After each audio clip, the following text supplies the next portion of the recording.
It's strange how grief changes the way you see things. After my wife, Sarah, passed away, I couldn't stay in the city anymore. Too many reminders, corners and cafes haunted by memories I wasn't ready to face. People kept telling me Ellie was young enough to adapt, that kids are resilient, but I could see it in her eyes. She didn't fully understand why Mommy wasn't coming home. Neither did I. So, we moved back to Alders Creek, the small town I'd grown up in, to live in the house my parents had left me before they passed. It was a quiet place, nestled on the edge of sprawling woods that stretched for miles. Sarah was never one for the countryside. That was part of the reason we never lived here ourselves, even though we had a house. Yet to me, it felt familiar, comforting in a distant, numb sort of way. I convinced myself the silence was what we needed, or at least room to pretend that everything wasn't falling apart. I hadn't been back here in nearly 20 years, but some things never change. Alders Creek was exactly as I remembered it. One main road, a diner, a grocery store, and clusters of houses scattered along the edge of the thick woodland. The townsfolk were kind, if a bit distant. They remembered me vaguely, the kid who'd left for college and never really looked back. They offered condolences about Sarah with sympathetic eyes and awkward smiles. I tried to keep conversations short. It was easier that way. Our new home was old, wooden, and filled with creaks and groans. But it was warm. Ellie ran through it the first day, exploring rooms and opening cabinets like it was some grand adventure. Seeing her excitement stirred something in me, a fragile kind of hope. Yet beneath that hope was persistent ache, a nagging emptiness that no amount of distance or quiet seemed to fill. By the end of the first week, Ellie started talking to herself. I brushed it off as normal kid stuff, a way of coping, creating a companion out of thin air when loneliness sets in. I had imaginary friends at her age too. But when I asked her who she was chatting with, she answered quickly. "Mr. Mapmaker," she told me, her voice cheerful yet serious. "He's nice, Daddy, really smart, but he's very particular about getting things right." I just smiled and nodded, glad she had found something to keep her mind busy. I had no idea how quickly Mr. Mapmaker would become so much more than just a comforting illusion. Over the next few weeks, Ellie didn't stop drawing. If anything, the maps became her obsession. Every evening, after dinner, she'd sit cross-legged at the coffee table, crayons spread out meticulously before her.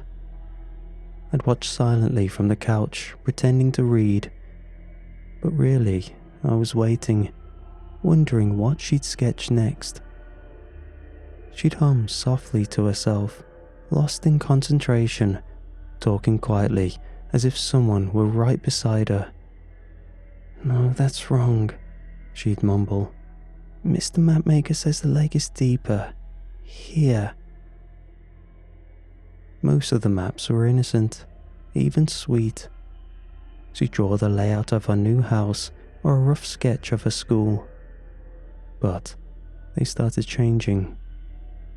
She began illustrating places I recognized from childhood, ones I hadn't visited since I was her age, places I hadn't thought about in decades. An abandoned hunting cabin at the edge of the woods, weathered and crumbling, its roof sagging. She drew it exactly how I remembered it, right down to the broken shutters and faded red paint peeling from the walls. The thing is, Ellie's maps were unmistakably the work of a child. Crude lines, uneven proportions, colours bleeding past the edges. Trees were spindly things, their trunks a scribbled mess of brown, and lakes were heavy smudges of blue wax, pressed so hard into the paper that it sometimes tore. She'd label things in big, looping letters. Cabin, scrawled messily beneath a red blob of crayon. Big tree, next to a shaky green blob. Then came the lake. A stagnant, moss-covered pond deep in the woods, so silent and still that kids in Alders Creek used to dare each other to toss rocks into it, convinced that disturbing the water would wake something beneath.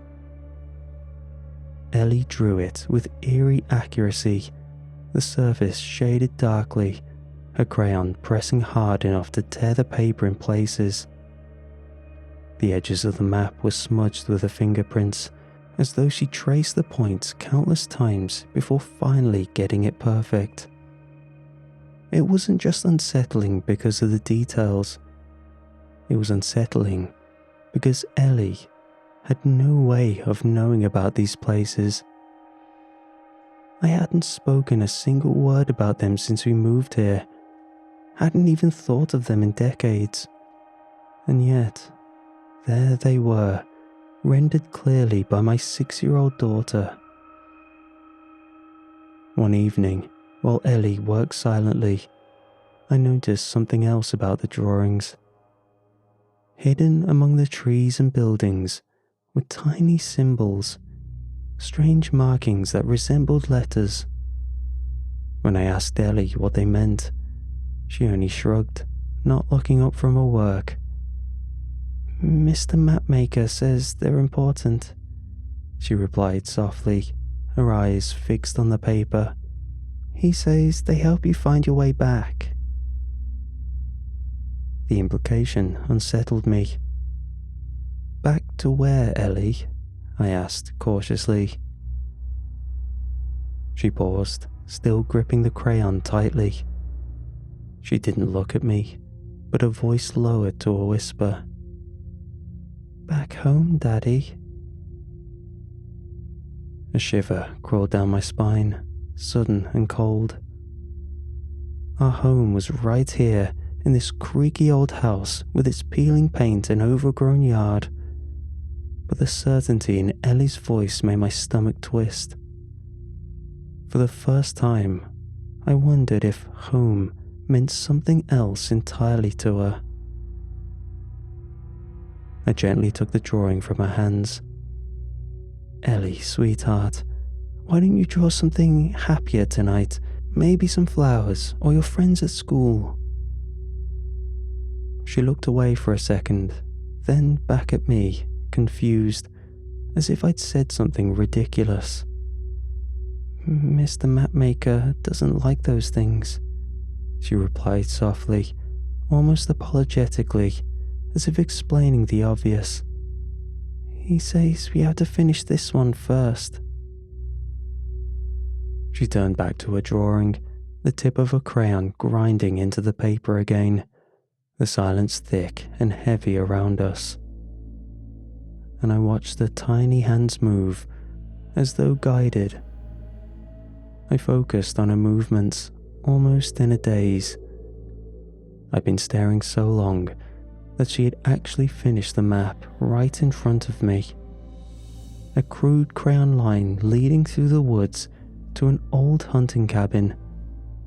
Then she started writing letters above the cabin. And that's when I snapped out of it and cursed myself under my breath for bothering her for just drawing.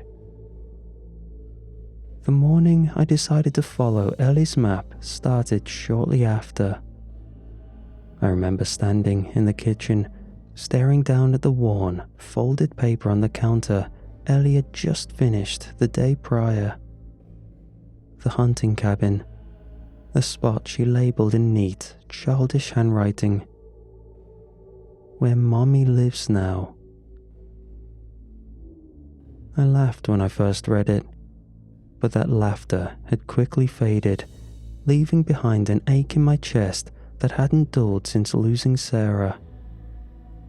Ellie had seemed so serious when she handed it to me the night before.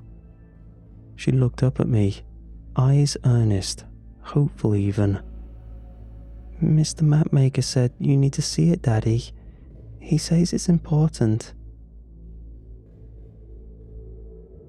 And now, standing alone, coffee grown cold in my mug, I felt something settle in my gut.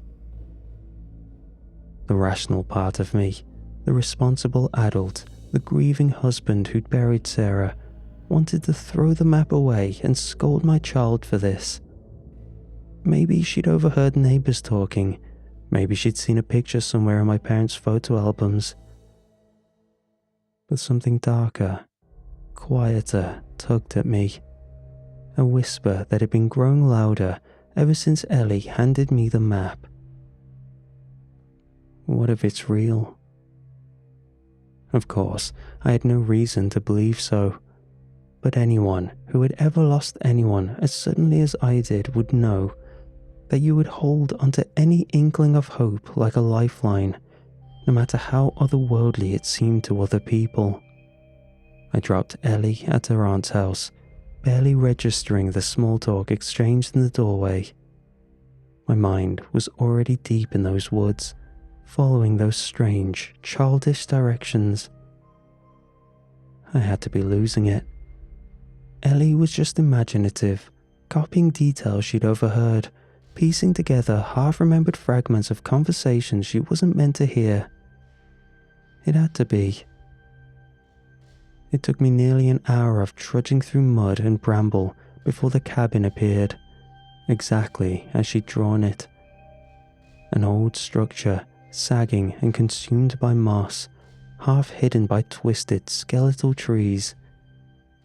The air was thick, heavy with a smell of mold and earth. I pushed open the creaking door and stepped inside. Shadows swallowed me, broken only by slivers of daylight filtering through cracked walls. I could barely breathe, not from the air, but from the weight of memory. Childhood fears long dismissed, stories whispered between classmates of dark figures and missing people. I almost turned back then, until I saw something glinting on the floor, catching the sparse, dirty sunlight. I crouched, breath hitching painfully in my chest as my fingers curled around it. A silver bracelet, small and delicate, decorated with tiny emeralds. Her bracelet. My hand shook so badly I nearly dropped it. It couldn't be here. I'd chosen it myself for a birthday, buried with her when I'd said my last goodbye. It couldn't be here. But it was. I stumbled out of the cabin, the bracelet clenched tight in my fist, heart thundering in my ears. When I finally reached the car, I sat there shaking for what felt like hours, staring down at the silver chain coiled in my palm, her memory wrapped tightly around me. By the time I made it back home, Ellie was in bed, but I couldn't wait.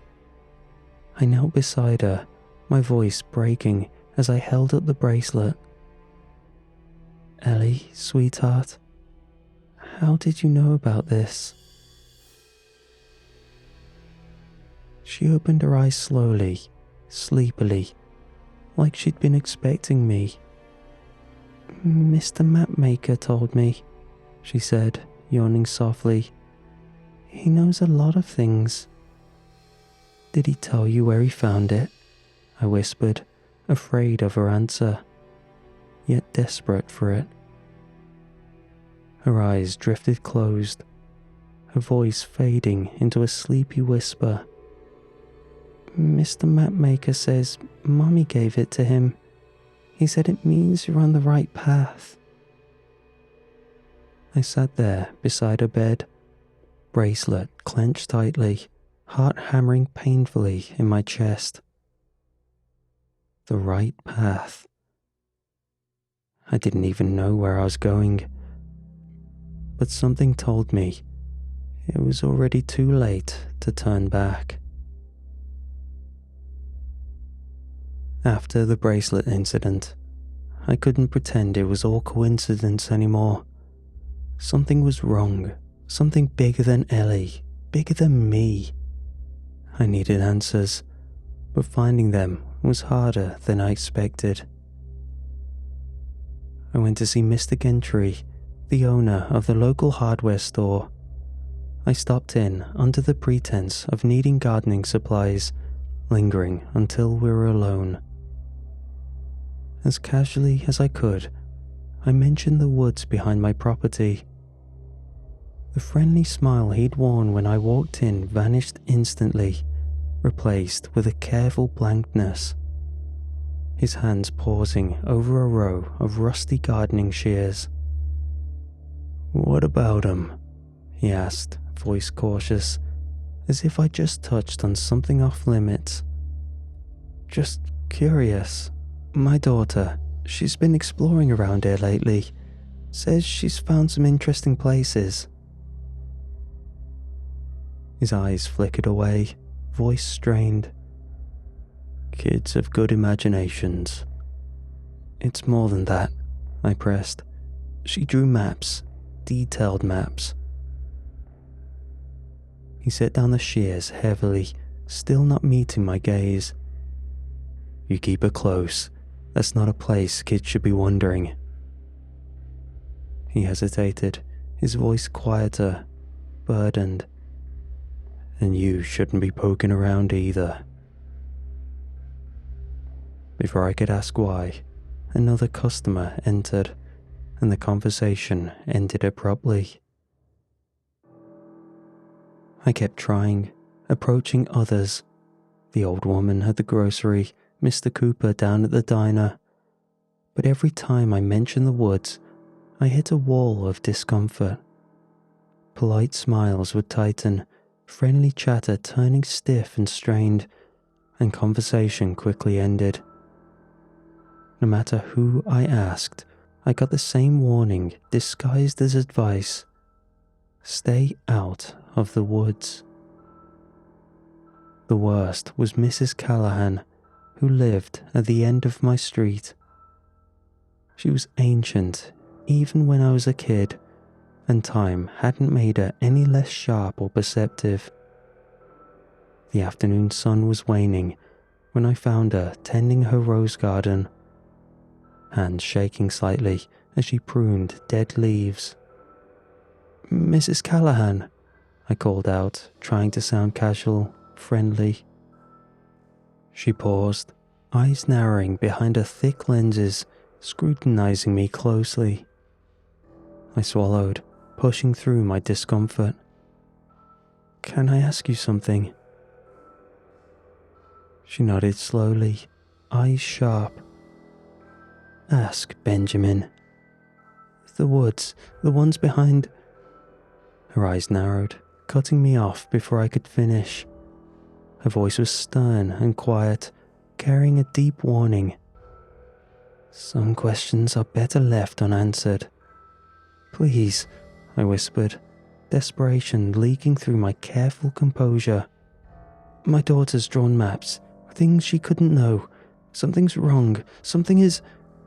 "Not something, Benjamin. Someone." She took a careful step toward me, lowering her voice further.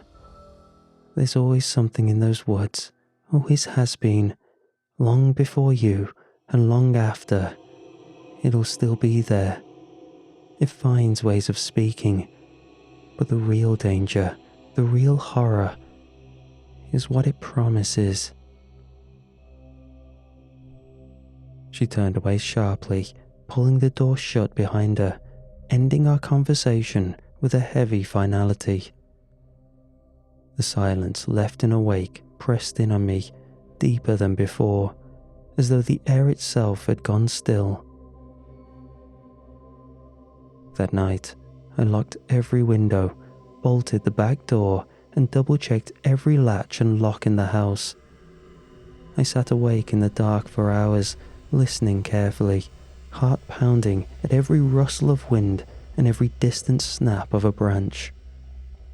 Ellie slept peacefully down the hall, unaware of the darkness that had taken root around us. I couldn't shake the feeling that it wasn't just the woods I had to worry about. Whatever I'd uncovered in my quest for answers was woven deeply into the heart of this town, an unspoken terror they'd grown up learning to ignore. The woods weren't just forbidden, they were feared. From then on, Ellie wasn't allowed outside without me. The forest loomed at the edge of our property like a silent predator, patient and hungry. No matter how hard I watched Ellie, though, the dread remained, creeping slowly into my chest like rot in old wood. It wasn't enough. Whatever had gripped Ellie was not letting go, despite her no longer going outside. I couldn't stay in that house anymore. Whatever was reaching out to Ellie, whatever was calling itself Mr. Mapmaker, had embedded itself too deeply. I had to get her out, had to get us away from that cursed forest before it swallowed us whole. Ellie fought the idea immediately, so unlike her usual gentle demeanour that it took me by surprise. She kicked and screamed as I carried her to the car, crying out that Mr. Mapmaker wouldn't let us leave, that we couldn't just abandon Mommy. Her words clawed at me, but I gritted my teeth, determined. It was time to put distance between Ellie and whatever darkness had been whispering in her ear. That night, as I packed our bags in tense silence, Ellie finally stopped pleading. She sat quietly in the corner of her room, drawing furiously, her tiny hand gripping the crayon with unsettling force. I didn't dare interrupt her, afraid I'd trigger another meltdown. At least she was calm. At least she was safe. Or so I thought. Sometime after midnight, I woke abruptly, my heart hammering in the silence. Something immediately felt wrong, but I couldn't quite put my finger on what it was, so I looked around. The hallway looked just the same as it always had, but it took a moment longer to realize what was wrong. Ellie's bedroom door, usually kept cracked open, was wide open, and the hallway beyond utterly still. I moved quietly, trying to remain calm as I stepped into her empty room, stomach tightening painfully when I saw the note resting on a pillow. It was another map, far more precise than the others, drawn hastily in the dark strokes of charcoal. The label read simply, "Mommy is waiting." My breath caught, heart lurching with fear. My daughter was gone. I sprinted out the front door into the suffocating blackness of the forest, screaming Ellie's name until my throat burned. Twigs and branches tore at my skin, cutting my face and arms as I crashed blindly through the darkness. Nothing made sense anymore. Trees twisted grotesquely around me, paths doubled back impossibly, landmarks shifted into alien shapes exactly like the twisted images Ellie had drawn.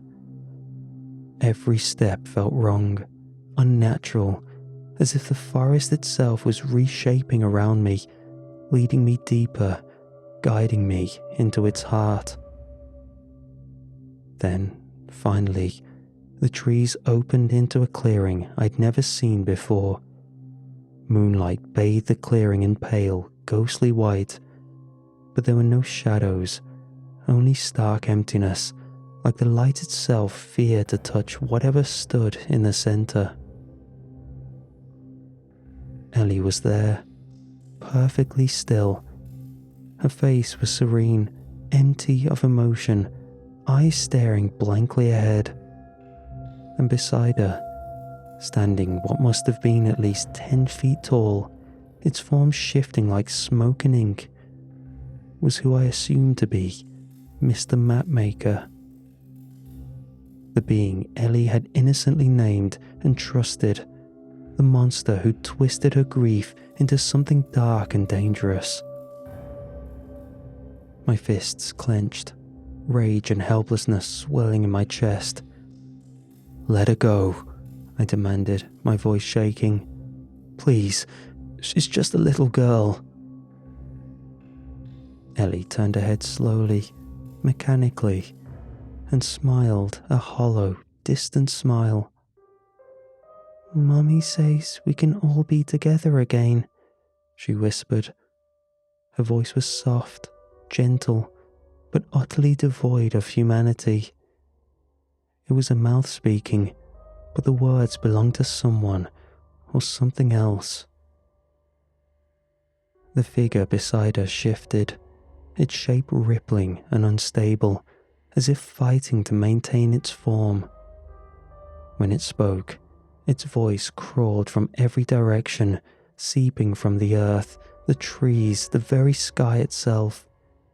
It vibrated through my bones, settling deep into my marrow. "You've come far," it murmured, the sound a twisted mockery of human comfort. "You deserve a reward." "I don't want a reward," I spat back. "Just give me my daughter." "You misunderstand," the mapmaker said gently, almost sorrowfully. "Everything has a price. To leave with her, you must leave something behind." My breath caught in my throat, heart thundering in my chest. I understood immediately. It wasn't asking for something trivial, not a keepsake or a memory. It wanted something deeper, something fundamental, a trade, an exchange. I didn't stop to think. I couldn't afford to. Instinct seized me, overpowering every hesitation, every shred of fear. I lunged forward, wrapped my arms around Ellie, and yanked her away from the towering silhouette of Mr. Mapmaker. The shadowy figure unleashed an enraged, whispering hiss, 1,000 voices slithering into my ears, sharp and venomous. But I didn't listen. I turned, Ellie tight in my grasp, and I ran. Trees twisted inward, clawing branches tore at our clothes and skin, and the very earth beneath our feet buckled, as though desperate to hold us there, to trap us forever. The air filled with screams, raw, tortured voices that ripped through my skull, begging, pleading, commanding us to stop. Ellie's small body went limp in my arms, her head bouncing weakly against my shoulder with every frantic step. Terror rose like bile in my throat, nearly choking me. But I couldn't slow down, couldn't falter, not even for a second.